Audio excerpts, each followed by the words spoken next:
Margaret, a powerful executive, visits a small town for the first time and notices something strange. A store in town has a name that sounds very similar to her assistant's. This makes her suspicious. Maybe the assistant who has worked for her for 3 years isn't as ordinary as he seems. But she has no idea that this unexpected trip will completely change her life. Margaret is a high-ranking editor at a publishing company, earning a 7-figure salary. She holds an important position just below the top boss, and employees secretly call her the witch because of her strict and intimidating personality. Andrew, her assistant, spends his days running around handling endless tasks. Every morning, he rushes across 10 city blocks to get her favorite coffee. If he makes a mistake, she punishes him by making him work overtime. For 3 years, he has barely had a break. Margaret needs Andrew available all week and wants him to review files and manuscripts over the weekend. When he hesitates, she asks if there's a problem. Andrew starts to explain, "No, it's my grandmother's 90th birthday, so I was planning to go home, but it's fine, I'll cancel it." Margaret is satisfied with her assistant's dedication. She expects the same level of discipline from everyone. Even the deputy editor isn't safe from her strict rules. "Bob, I'm letting you go. You're fired," she announces coldly. Bob barely has time to react before she walks away. He had only been at work for 5 minutes but spent 2 hours goofing off. It was time for him to leave. She gives him 2 months to find another job so he can save face by pretending he resigned. Shocked and furious, Bob storms out and shouts, "You poisonous witch!" His voice echoes through the hallway. He accuses Margaret of being heartless and says she'll never find love. Margaret stays calm. "Listen carefully, Bob. I didn't fire you because I feel threatened. No, I fired you because you're lazy, entitled, incompetent, and you spend more time cheating on your wife than working in your office. If you say another word, Andrew will have you thrown out." Her sharp words leave Bob speechless. At work, Margaret is known for being ruthless and demanding. Employees struggle with her leadership style, but because of her impressive skills, the company tolerates her behavior. However, she makes a critical mistake. She forgets to renew her visa. The immigration office orders her to leave the country immediately. This is a disaster. To make things worse, the company's shareholders decide that once she's gone, Bob, the man she just fired, will take her job. "We need an editor-in-chief. He's the only person with enough experience," they explain. "You cannot be serious. I just fired him," Margaret protests. "We're desperate," they insist. At that moment, Andrew walks into the office. Seeing him, Margaret suddenly gets an idea. She turns to the others and says, "There's something you should know. Andrew and I are getting married." Everyone is stunned. "Who's getting married?" Andrew asks. "You and I," Margaret says, looking at Andrew. "You and I are getting married," Andrew repeats, confused. "Yes, we are getting married." The leadership team is shocked, but happy for her. As long as she gets married quickly, she can stay in the country legally. "Thank you, gentlemen," Margaret says, cutting off any chance for Andrew to object. Margaret pulls Andrew into her office. "I'm not going to marry you," Andrew protests. "Sure you are," Margaret replies. "Bob is going to fire you the second I'm gone. Guaranteed. That means you'll be out on the street alone, looking for a job. That means all the time we spent together, all the late nights, all the cancelled dates, all the midnight Tampax runs, will be for nothing. And all your dreams of becoming an editor? Gone." Andrew freezes. He isn't interested in Margaret, but when he thinks about the job he has worked so hard for over the last 3 years, he realizes he has no choice.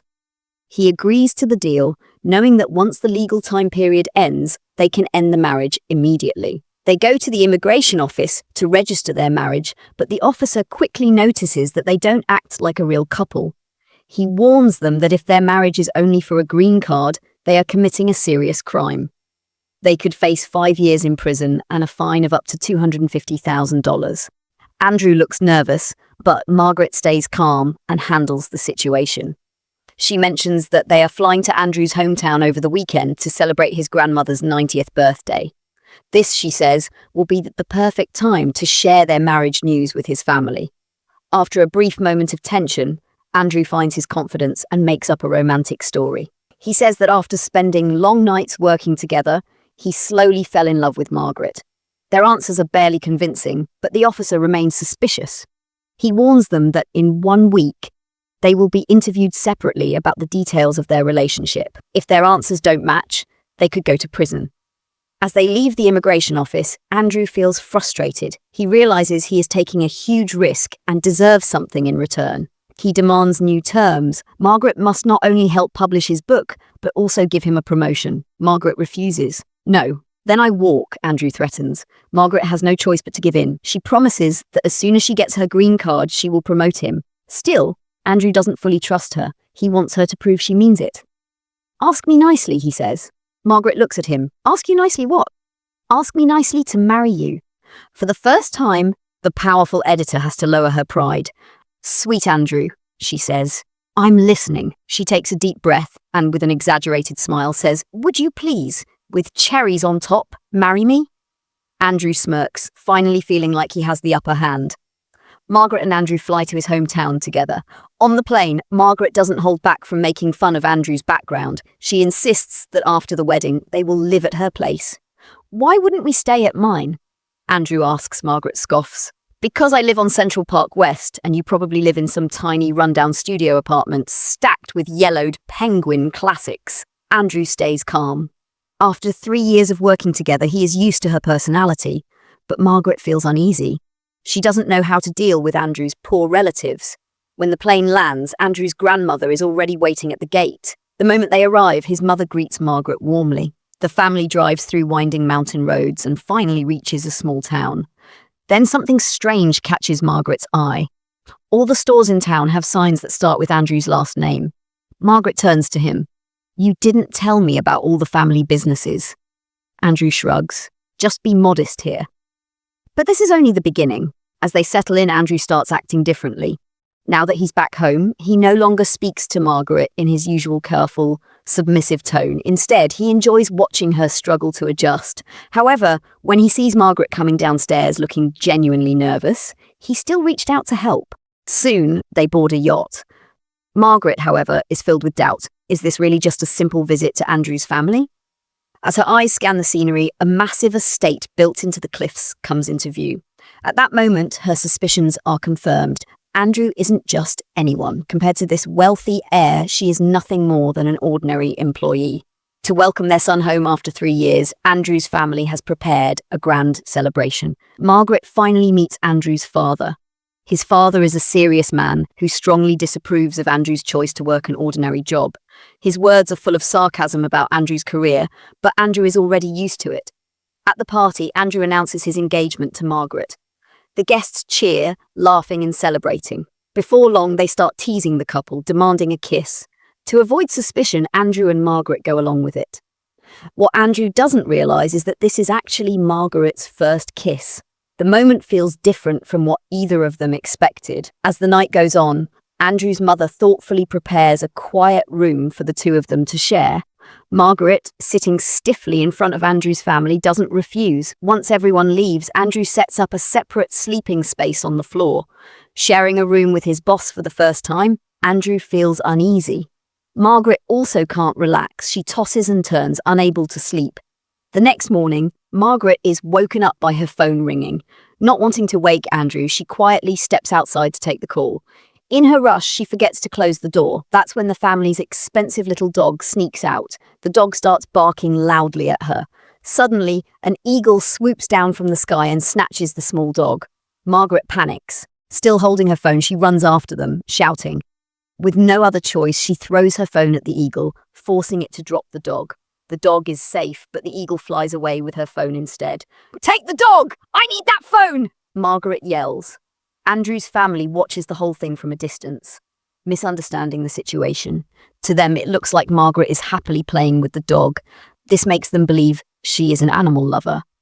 Andrew is surprised. He never expected Margaret to have such a soft, caring side. Margaret quietly explains what actually happened. Andrew listens, but he still isn't sure whether to believe her.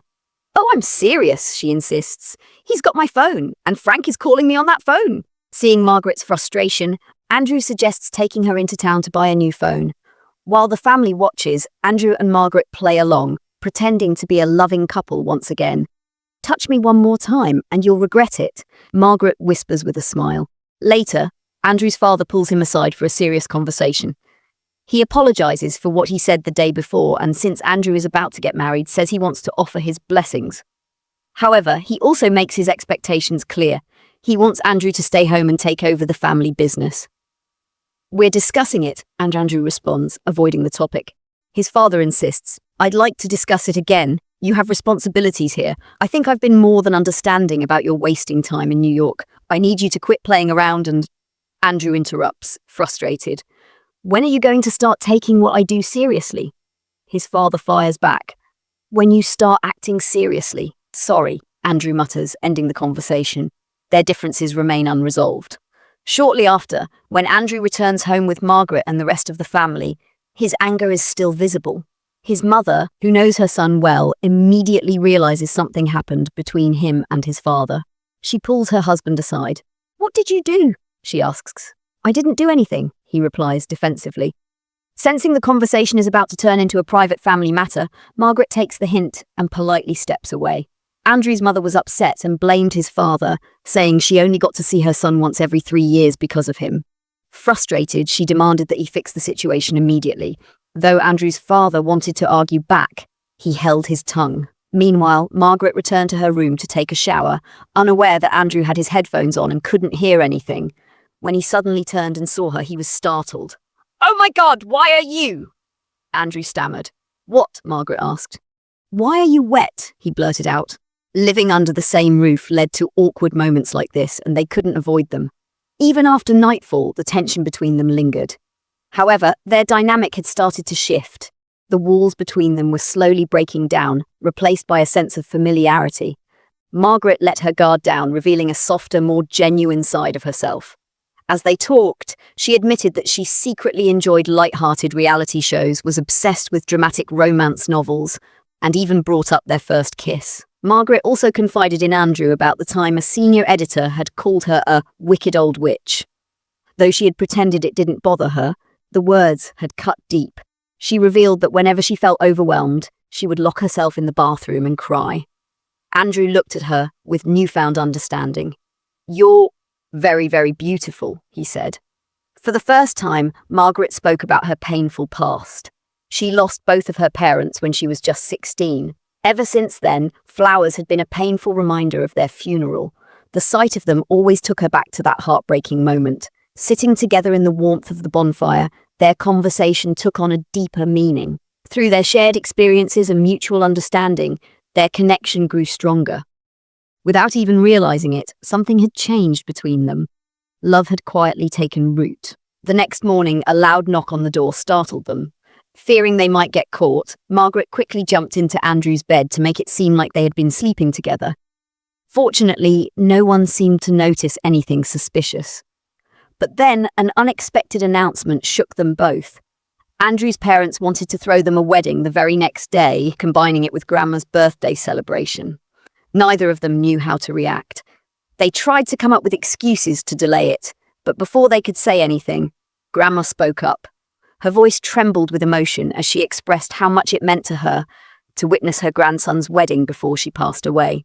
Andrew felt a deep sense of unease.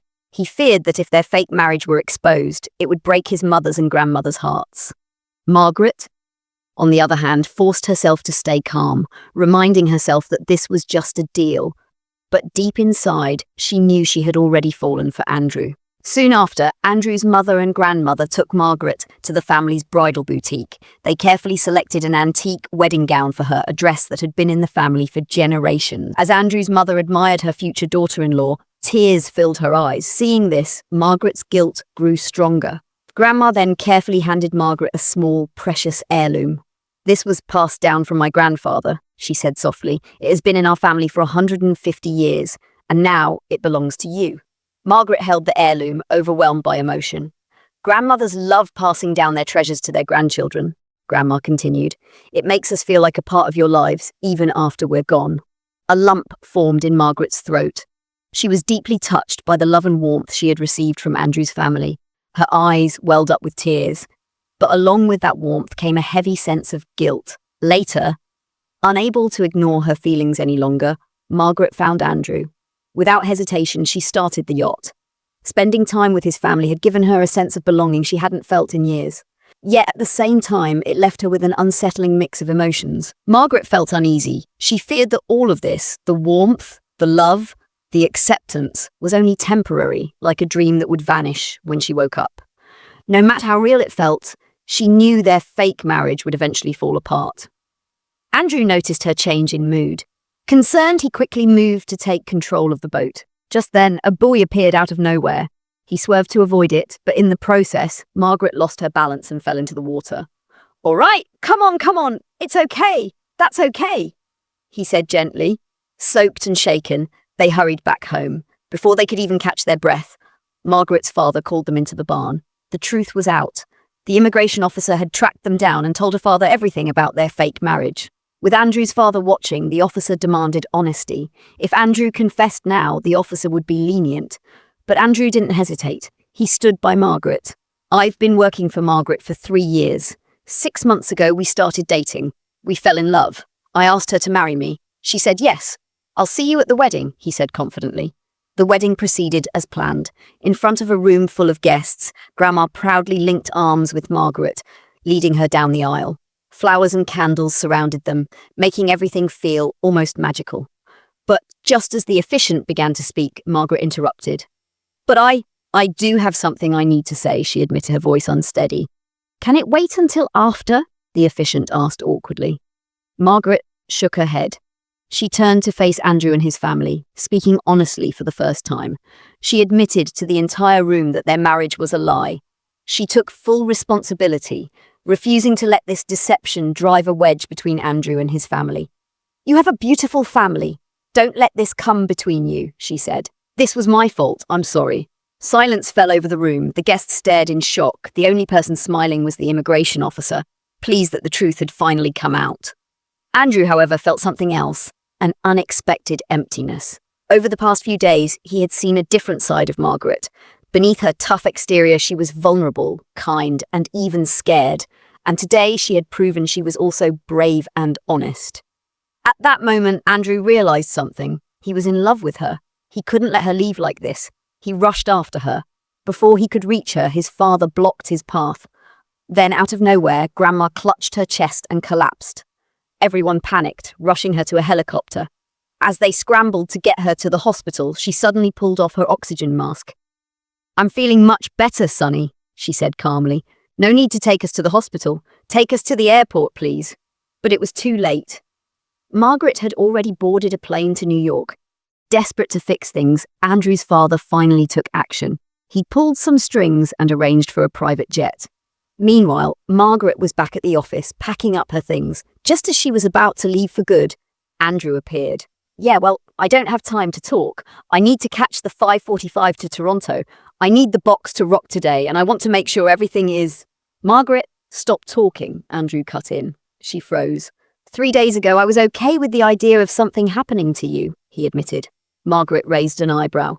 "Oh, that's nice. And I told you to stop talking," he continued. "Then we had our little adventure in Alaska, and things changed from your kiss. Even when you checked me out when we were not fully dressed." Margaret's eyes began to tear up as Andrew continued. "But I didn't realize any of this," Andrew went on, "until I was standing alone in a bar, wifeless, and it suddenly hit me. The woman I love is about to be kicked out of the country." He looked her in the eyes. "So, Margaret, marry me?" "I'm scared," she replied. He gently pulled her close and kissed her, a soft, emotional kiss that silenced everything around them. Their co-workers stood nearby, watching in awe.